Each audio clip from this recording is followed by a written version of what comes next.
आपका मेरे चैनल भक्ति का ज्ञान में हार्दिक स्वागत है।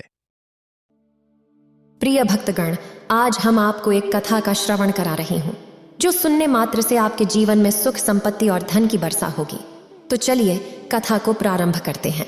अगर आप यह कहानी सुन रहे हैं तो पूरा सुनिए। इस कथा को आधा अधूरा छोड़कर जाने की गलती मत करिएगा, क्योंकि इस पवित्र कथा को पूरा सुनने से मन चाहा फल की प्राप्ति होगी। इसलिए इस कथा को पूरा सुने। आप शिव भक्त हैं तो भोलेनाथ का अनादर ना करें। माता पार्वती कहती हैं, 12 महीने सुनी जाने वाली एकादशी, व्रत और तुलसी माता की कथा। आज हम आपको 12 महीने सुनी जाने वाली एकादशी और तुलसी माता की कहानी सुनाएंगे। एक गांव में एक बुढ़िया माई अपने बेटे, पोते, पोती और बहू के साथ रहती थी। बुढ़िया माई का नाम सुखिया था। सुखिया के परिवार में सब हंसी खुशी से रह रहे थे, क्योंकि बुढ़िया माई बड़े ही नियम कायदे वाली थी। वह हमेशा एकादशी का व्रत रखती थी और तुलसी जी का नित्य पूजन करती थी। वह सुबह उठकर तालाब पर जाती, स्नान करती और फिर तुलसी जी की पूजा करती, उन्हें सींचती, दीपक जलाती और आरती करती। ऐसे ही सुखिया के दिन बीत रहे थे। सुखिया की सखियां भी उसके पास बैठकर कथा कहानियां सुनती थीं और अपना ज्ञान बढ़ाती थीं। एक बार की बात है, सुखिया अपनी सखियों के साथ बैठी हुई थी। उसकी हम उम्र सहेलियां भी वहां बैठी थीं, जो संख्या में 7-8 थीं। सभी शाम के समय आपस में बातें कर रही थीं। तब उनमें से एक ने बुढ़िया माई से कहा, सुखिया सखी, हम सोच रहे हैं कि द्वारकाधीश की यात्रा करें। हमारा मन बहुत कर रहा है द्वारकाधीश जाने का। जो सुखिया की सखी थी, सब कहने लगे, अरे ये तो बहुत अच्छी बात है, हमें अपने जीवन में द्वारकाधीश के दर्शन जरूर करने चाहिए। इसलिए उन्होंने तय किया कि इस बार वे द्वारकाधीश की यात्रा करेंगे। जब सबने सुखिया से पूछा, बुढ़िया काकी तुम भी बताओ, क्या तुम चलोगी? क्योंकि उन सखियों में कुछ कम उम्र की भी थीं जो बुढ़िया को काकी कहकर बुलाती थीं। बुढ़िया माई का बड़ा मन था। द्वारकाधीश की यात्रा करने के लिए बुढ़िया माई ने अपनी सखियों से कहा, भाई पहले मैं अपने बेटे से पूछूंगी और फिर आप लोगों को बताऊंगी। बुढ़िया माई घर आ गई। बुढ़िया माई का बेटा नौकरी करता था। जब वह शाम को घर आया और बुढ़िया माई के पोते पोतियां उसके लिए खाना लेकर गए, तो बुढ़िया माई ने खाना खाने से इनकार कर दिया और कहा, आज मेरा मन नहीं है। जब बुढ़िया माई का बेटा खाना खाने बैठा तो उसने अपनी पत्नी से पूछा, क्या मेरी माँ ने खाना खा लिया है? उसकी पत्नी ने जवाब दिया, देखो जी, आपकी माँ ने आज खाना वापस भिजवा दिया। कह रही थी कि उनका खाने का मन नहीं है। यह सुनकर बुढ़िया माई का बेटा, जिसका नाम मुरारी था, अपनी माँ के पास गया और पूछा, माँ क्या बात है, आज तुमने खाना क्यों नहीं खाया? बुढ़िया माई ने कहा, बेटा आज मेरा मन नहीं है। तब मुरारी ने पूछा, माँ कहीं आपकी तबीयत तो खराब नहीं है? अगर कोई परेशानी है तो मुझे बताओ, मैं अभी वैद्य जी के पास आपको लेकर चलता हूँ। बुढ़िया माई ने कहा, नहीं बेटा, मुझे कोई परेशानी नहीं है, बस मेरा मन द्वारकाधीश की यात्रा करने का कर रहा है। मुरारी ने कहा, माँ खुलकर बताओ बात क्या है? तब बुढ़िया माई ने शाम को अपनी सखियों के बीच हुई सारी बातें अपने बेटे को बता दी। उन्होंने कहा, बेटा मेरी 8 से 10 सखियां द्वारकाधीश की यात्रा पर जा रही हैं और मेरा भी बड़ा मन है कि मैं भी द्वारकाधीश की यात्रा पर जाऊं। इतना सुनकर बेटा बोला, माँ इसमें कोई बात नहीं है, इतना सोचने की क्या जरूरत है, मैं तुम्हारी यात्रा का प्रबंध कर देता हूं, तुम यात्रा पर चली जाओ। यह सुनकर बुढ़िया माँ बहुत खुश हो गई और अपने द्वारकाधीश का ध्यान करने लगी। फिर उसने कहा, बेटा मेरी एक और चिंता है। बेटा बोला, माँ बताओ क्या बात है? माँ ने कहा, बेटा अगर मैं द्वारकाधीश की यात्रा पर जाऊंगी तो कम से कम 4-5 दिन तो लग ही जाएंगे, और फिर मेरी आंगन की तुलसी को कौन सींचेगा? उसकी पूजा पाठ कौन करेगा? उसकी आरती कौन करेगा? बेटा बोला, माँ तुम चिंता मत करो, वह सब तुम्हारी बहू कर लेगी, मैं उससे कह दूंगा, वह तुम्हारी तुलसी जी की पूजा कर लेगी। अब बुढ़िया माँ निश्चिंत हो गई और कहने लगी, ठीक है बेटा। अगली सुबह बुढ़िया माँ की द्वारकाधीश जाने की तैयारियां होने लगी। बुढ़िया का बेटा अपनी पत्नी से बोला, सुनो भाग्यवान, मेरी माँ द्वारकाधीश की यात्रा पर जा रही है, इसलिए माँ के लिए काजू बादाम के अच्छे लड्डू बना दो ताकि रास्ते में माँ को कोई परेशानी ना हो।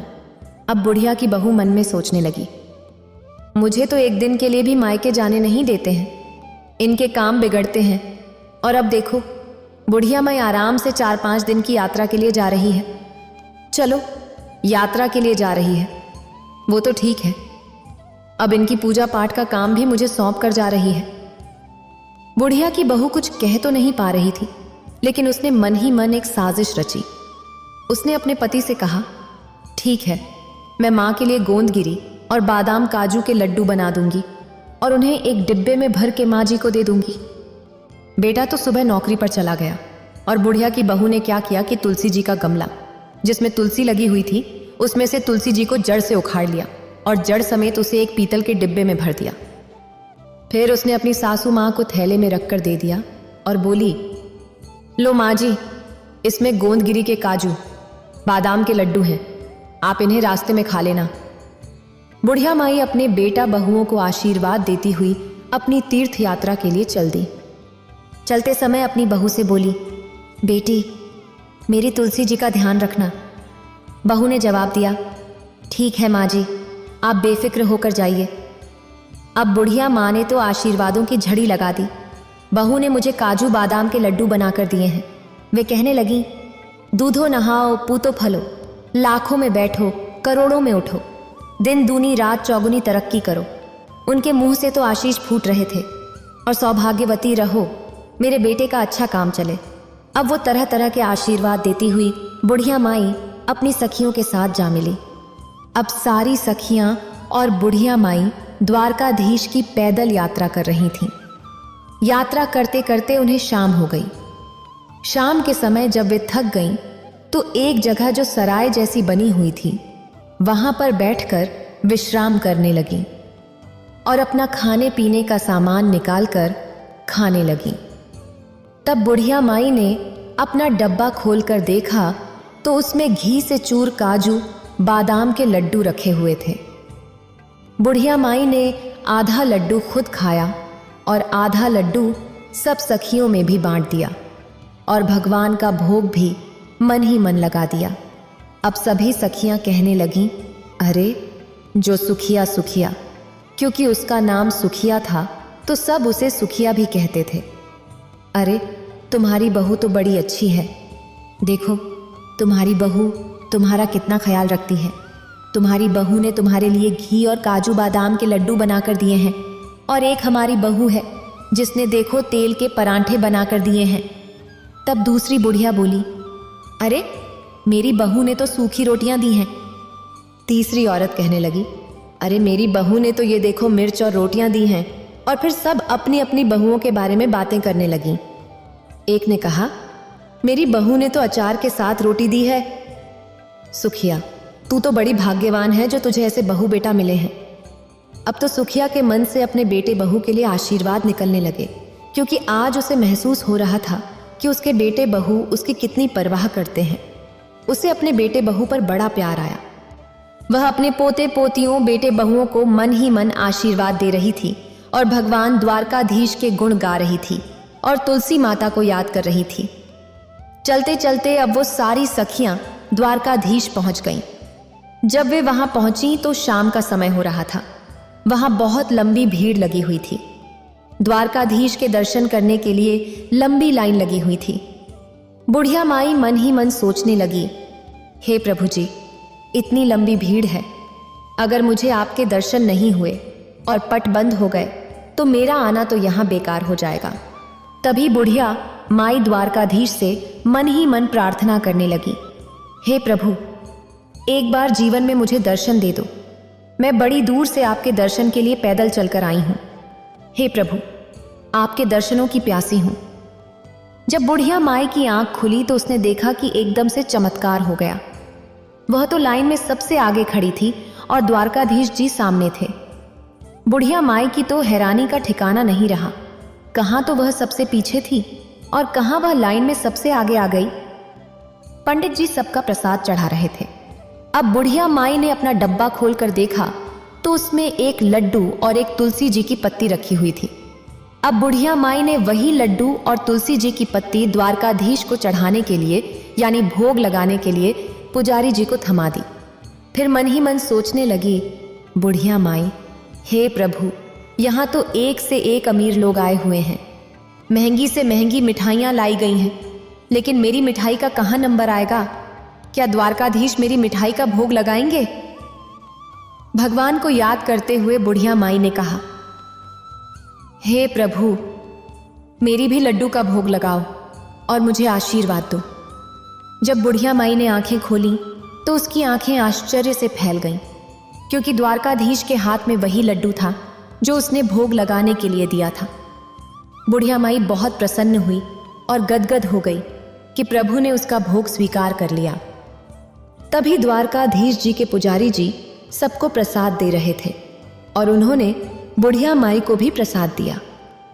बुढ़िया माई ने वह प्रसाद अपने पल्लू में ले लिया और हाथ जोड़कर भगवान का धन्यवाद किया। उसने सोचा, यह प्रसाद मैं घर लेकर जाऊंगी और अपने बहू, बेटे और पोते पोतियों के साथ मिलकर इसका भोग लगाऊंगी। यह द्वारकाधीश का आशीर्वाद है और सब इसे ग्रहण करेंगे। यह सोचकर उसने उस पीतल के डब्बे में वह प्रसाद रख लिया जो पुजारी जी ने दिया था और बाहर आ गई। बाहर आकर वह अपनी सखियों का इंतजार करने लगी, जो काफी देर बाद आईं। वे कहने लगीं, अरे, बड़ी घबराहट हो रही है, बड़ी भीड़ थी, हमें तो सही से द्वारकाधीश के दर्शन भी नहीं हुए। इतना चलकर आए हैं, इतनी धक्का मुक्की है, लेकिन हमें दर्शन नहीं हुए। कोई कहती, मुझे तो थोड़ा थोड़ा सा दर्शन हुए थे। बड़ी भीड़ थी। सब अपनी परेशानियां गिना रहे थे और बुढ़िया माई मन ही मन मुस्कुरा रही थी। वह कहने लगी, मुझे तो द्वारकाधीश के बहुत अच्छे से दर्शन हुए हैं और भगवान ने मेरा प्रसाद भी ग्रहण किया है।